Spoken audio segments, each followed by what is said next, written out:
ասենք գոտեպնդի, որ մենք հզորացնելու ենք մեր բանակը,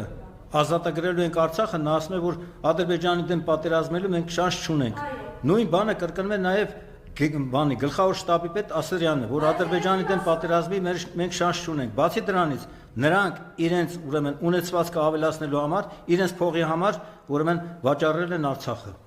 Բայց երբ էլ ասում է, ես Արցախից հույսս չեմ կտրել։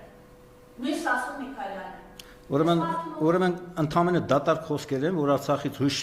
իրենք հույսները չեն կտրել, որովհետև իրենք եկան իշխանության Նիկոլ Փաշինյանի հետ, Սասունը քայլել է Նիկոլ Փաշինյանի հետ Գյումրիից մինչև Երևան։ 18 թվականին եղավ